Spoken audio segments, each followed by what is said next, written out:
وَلِكُلٍّ جَعَلْنَا مَوَالِيَ مِمَّا تَرَكَ الْوَالِدَانِ وَالْأَقْرَبُونَ۔ اب آخر میں پھر ایک مرتبہ جو ہے قانون وراثت کی اہمیت کو دیکھیے، اور ہر ایک کے لیے ہم نے مقرر کر دیے ہیں حصے وراثت میں جو بھی چھوڑتے ہیں والدین یا رشتہ دار۔ وَالَّذِينَ عَقَدَتْ أَيْمَانُكُمْ، ایک نیا مسئلہ یہ پیدا ہو گیا تھا کہ ایک دوستی ہوتی ہے، بھائی چارہ ہوتا ہے، یا مدینے میں حضور نے مسلمانوں کو بھائی بھائی بنا دیا تھا، ایک انصاری ایک مہاجر بھائی، تو کیا ان کا وراثت میں حصہ ہے؟ نہیں، یہ وراثت میں حصہ منہ بولے بھائیوں کا نہیں ہے، منہ بولے بیٹے کی کوئی حیثیت نہیں شریعت میں، منہ بولے بھائی کا کوئی حصہ نہیں ہے۔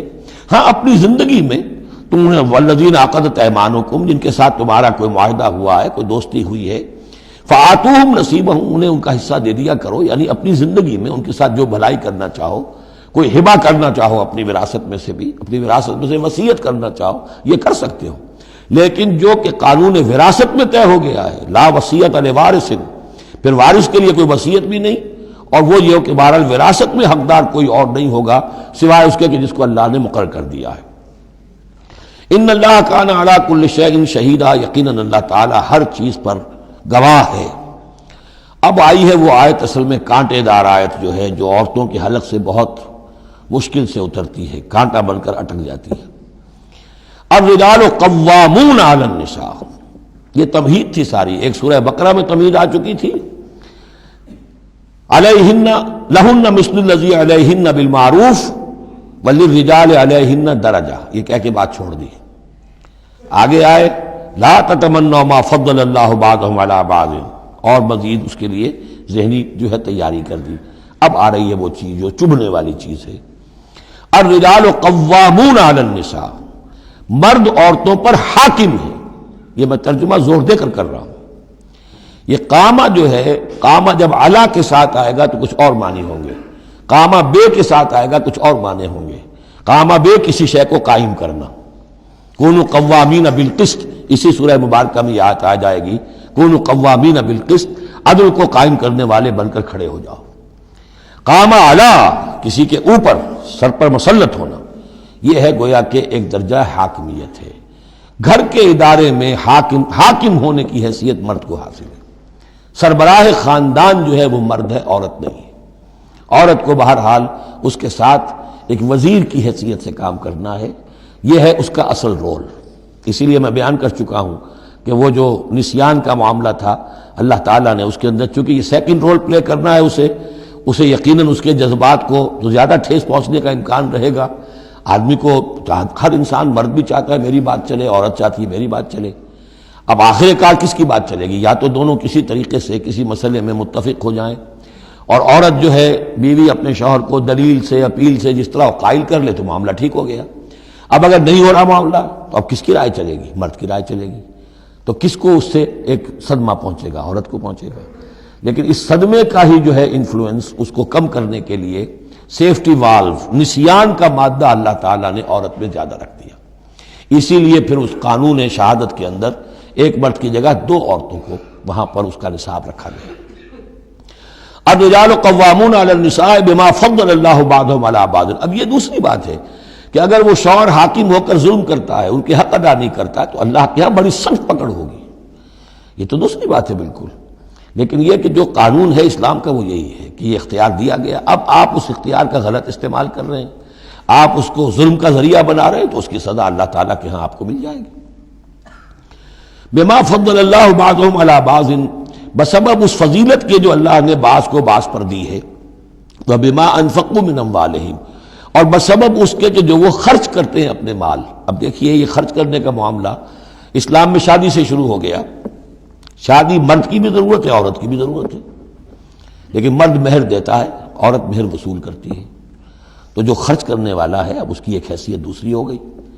پھر گھر میں اس کا نان نفقہ پورا جو ہے، اس کا خرچہ، اس کی ذمہ داری، اس کو سپورٹ کرنا شوہر کے اوپر ہے، تو اب وہ مال خرچ کر رہے ہیں۔ بما انفقوا من اموالہم، فالصالحات، تو نیک بیویاں کون ہیں؟ جو کہ ایک یوں سمجھیے قرآن کے نزدیک ایک عورت کا جو اچھا کردار ہونا چاہیے، ایک خاتون خانہ کی جو بہترین روش ہونی چاہیے، وہ یہاں 3 الفاظ میں آئی ہے۔ فالصالحات، نیک بیویاں، قانتات، ایک تو فرما بردار ہوتی ہیں، شوہروں کی فرما بردار، حافظات للغیب، غیب میں حفاظت کرنے والیاں، یعنی ظاہر بات ہے کہ مال ہے کسی کا تو گھر میں ہے، وہ تو کام پہ چلا گیا ہے، اب وہ کس کی حفاظت میں ہے؟ بیوی کی حفاظت میں ہے۔ اسی طرح اب بیوی کی جو عصمت ہے وہ در حقیقت مرد کی عزت ہے، اب وہ اس کی عزت کی حفاظت کرے اس کی غیر موجودگی میں۔ اسی طرح مرد کے راز ہوتے ہیں، سب سے زیادہ بڑھ کر جو ہے رازدان وہ تو بیوی ہوتی ہے۔ تو تین اعتبارات سے حافظات للغیب، حافظات للغیب، غیب میں حفاظت کرنے والیاں، حفاظت کرنے والیاں شوہر کے مال کی، شوہر کے رازوں کی اور شوہر کی عزت کی۔ بما حفظ اللہ، اللہ کی حفاظت سے، حفاظت ہے تو اللہ کی، لیکن جیسے رازق اللہ ہے لیکن کام تو انسان کو کرنا پڑتا ہے، رزق کمانا پڑتا ہے۔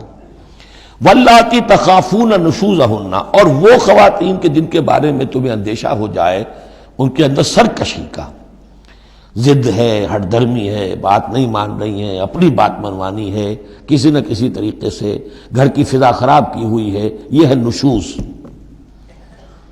ذہناً تسلیم نہ کرنا کہ میری حیثیت جو ہے وہ بہرحال شوہر کے تابع دار کی ہے، اس کو اگر تسلیم نہیں کریں گے تو ظاہر بات ہے فرکشن ہوگی، اور فرکشن جو ہے اس کے نتیجے کے اندر وہ گھر کے اندر جو ہے وہ ایک فساد پیدا ہوگا۔ واللاتی تخافون نشوزہن فعظوہن، تو ان کو پہلے تو نصیحت کرو، واہجروہن فی المضاجع، دوسرے تنبیہ کے طور پر ان سے تعلق اپنے بستر علیحدہ کر لو اور ان کے ساتھ وہ تعلق ذل و شو جو ہے کچھ عرصے کے لیے بند کر دو۔ وَاضْرِبُوهُنَّ، اس پر بھی ٹھیک نہ ہو تو انہیں مارنے کی بھی اجازت ہے۔ اس میں حضور نے جو روکا ہے وہ یہ ہے کہ چہرے پر نہ مارا جائے، اور کوئی ایسی مار نہ ہو جس کا مستقل نشان جسم پر پڑے۔ اب یہ چیزیں اللہ کا کلام ہے، اس کے اندر جو ہے کوئی ہمارے لیے کوئی جھجک نہیں ہے، معاشرتی زندگی کو ٹھیک رکھنے کے لیے اس کی ضرورت پیش آئے تو وہ بھی کرنی ہوتی ہے۔ فَإِنْ أَطَعْنَكُمْ، پھر اگر وہ تمہاری اطاعت کریں، فَلَا تَبْغُوا عَلَيْهِنَّ سَبِيلًا، تو اب ان پر خام خواہ کی زیادتی کرنا، پچھلے غصے نکالنا، بار بار جو ہے وہ اپنے غصے کا اظہار کرنا، یہ بھی ٹھیک نہیں ہے۔ ان اللہ کان علیٰ کبیرا، یقیناً اللہ تعالیٰ بہت بلند ہے، بہت بڑا ہے۔ وَإِنْ خِفْتُمْ شِقَاقَ بَيْنِهِمَا، اور اگر تمہیں یہ اندیشہ ہو گیا ہو کہ ان میں تو اب زدم زدہ ہو گئی ہے اور یہ اب ساتھ اب چلنا ان کا مشکل ہے، شوہر میں بیوی میں مزاجوں کا اختلاف ہے اور اس کی وجہ سے کوئی زدم زدہ، عورت بھی اکڑ گئی ہے، مرد بھی اکڑا ہوا ہے، تو اب ٹھیک ہے کیا کریں ہم؟ تو اس میں ایک کوشش کرنے کا حکم دیا پہلے، فَبَعْثُوا حَكَمًا مِّنْ أَهْلِهِ وَحَكَمًا مِّنْ أَهْلِهَا، تو ایک حکم مقرر کرو ثالث، لڑکے والوں میں سے، شوہر والوں میں سے، شوہر کے خاندان میں سے، اور ایک حکم جو ہے اس عورت یا لڑکی کے خاندان والوں میں سے۔ ان یریدا اصلاحا، اگر وہ دونوں چاہیں گے اصلاح، یوفق اللہ بینہما، اللہ تعالیٰ ان کے مابین موافقت پیدا کر دے گا۔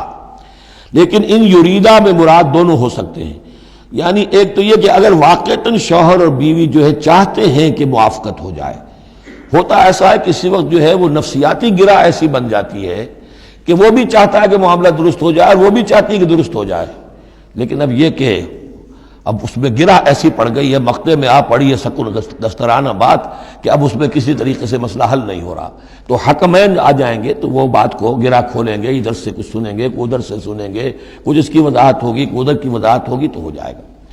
اور ایک یہ بھی ہو سکتا ہے کہ اس سے مراد حکمین ہو، کہ اگر حکمین پوری سی کوشش کریں گے تو اللہ تعالیٰ ان کے مابین موافقت پیدا کر سکتا ہے۔ میرا رجحان پہلی رائے کی طرف زیادہ ہے۔ ان اللہ کان علیما خبیرا، یقیناً اللہ تعالیٰ بہت علیم اور خبیر ہے۔